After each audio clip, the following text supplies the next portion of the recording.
कभी सोचा है कि जब कोई कंपनी एक महंगी मशीन खरीदती है तो उसकी कीमत उसके मुनाफे पर सालों तक कैसे असर डालती है? आज हम इसी कहानी को समझेंगे, जिसे कहते हैं डेप्रिसिएशन। तो चलिए एक आम से कारोबारी सवाल से शुरू करते हैं। मान लेते हैं कि एक कैफे ने 50,000 रुपए की एक नई कॉफी मशीन खरीदी। अब सवाल ये है कि क्या ये पूरा का पूरा 50,000 पहले ही साल के खर्चे में दिखा देना चाहिए, या फिर इसका हिसाब किताब रखने का कोई और ज्यादा बेहतर तरीका भी है? इसका जवाब छिपा है अकाउंटिंग के एक बहुत ही जरूरी कॉन्सेप्ट में। देखिए, ये कॉन्सेप्ट हमें बताता है कि किसी मशीन की असली लागत सिर्फ वो नहीं होती जो हमने उसे खरीदते वक्त चुकाई, बल्कि उसकी असली लागत इस बात में भी है कि समय के साथ उसकी वैल्यू कैसे कम होती जाती है। जी हाँ, इसी कॉन्सेप्ट को हम कहते हैं डेप्रिसिएशन, या हिंदी में कहें तो मूल्यह्रास। असल में ये एक तरीका है किसी भी बड़े खर्चे को एक ही साल में दिखाने के बजाय उसे उस संपत्ति के पूरे यूजफुल लाइफ, मतलब जितने साल वो चलेगी, उसमें थोड़ा थोड़ा करके बांटने का। अब सवाल ये है कि किसी भी संपत्ति की वैल्यू कम होती क्यों है? देखिए, इसके पीछे 3 बड़ी वजह होती हैं। एक तो इस्तेमाल से होने वाली सीधी सादी टूट फूट और घिसावट।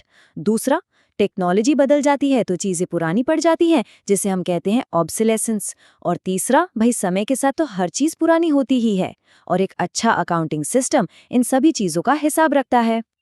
और यहाँ एक बहुत ही मजेदार बात है। डेप्रिसिएशन जो है वो एक नॉन कैश खर्चा है।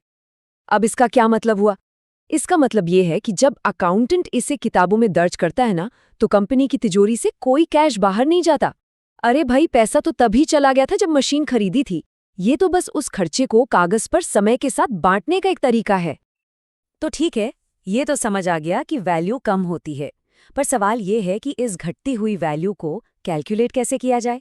इसके लिए ना 2 मेन रास्ते हैं, और मजे की बात यह है कि दोनों ही रास्ते उस संपत्ति की वैल्यू की थोड़ी अलग-अलग कहानी सुनाते हैं। पहला तरीका है स्ट्रेट लाइन मेथड, या SLM। जैसा नाम है वैसा ही काम, बिल्कुल सीधा, हर साल एक बराबर खर्चा दिखाया जाता है। और दूसरा तरीका है रिटन डाउन वैल्यू, यानी WDV। ये तरीका इस सोच पर आधारित है कि कोई भी चीज, खासकर टेक्नोलॉजी वाली, शुरू में अपनी वैल्यू तेजी से खोती है, इसीलिए इसमें शुरुआती सालों में खर्चा ज्यादा दिखाया जाता है। चलिए अब अपनी कॉफी मशीन के उदाहरण पर वापस आते हैं और उसे स्ट्रेट लाइन मेथड से देखते हैं। देखिए, 50,000 की मशीन है और हर साल बिना किसी बदलाव के ठीक 9,000 रुपए का डेप्रिसिएशन चार्ज किया जा रहा है।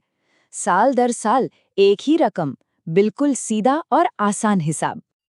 लेकिन जैसे ही हम रिटन डाउन वैल्यू मेथड पर आते हैं, पूरी कहानी ही बदल जाती है। यहाँ देखिए, पहले साल का खर्चा है 10,000 रुपए, फिर अगले साल ये घटकर 8,000 हो जाता है, फिर 6,400, और ये हर साल ऐसे ही कम होता चला जाता है। अब जरा दोनों तरीकों को पहले साल में साइड बाय साइड रखकर देखते हैं।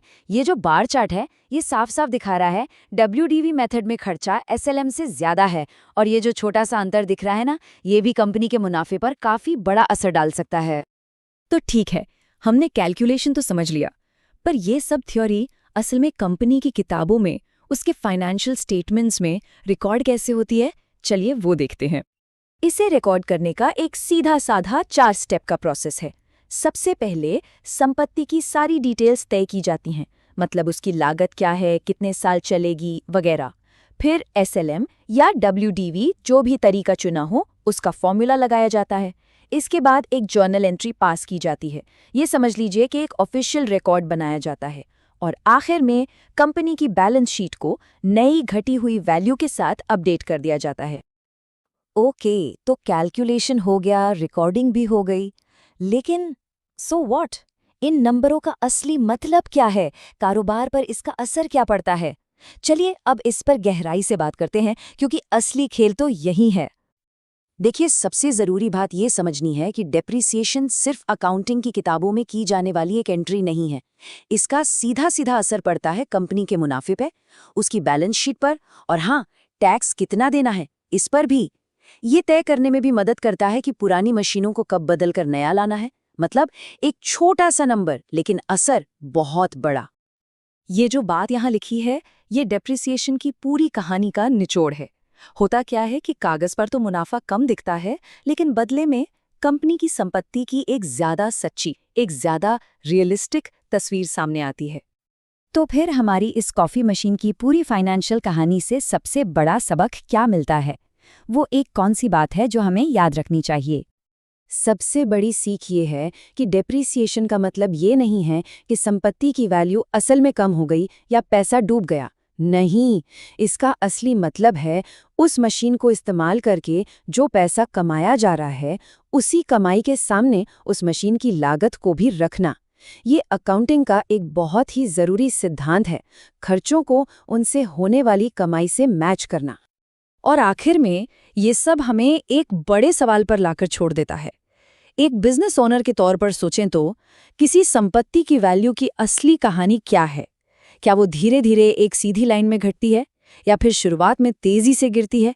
जो भी तरीका चुना जाए, वो कारोबार की पूरी वित्तीय कहानी को एक नया ही मोड़ दे देता है।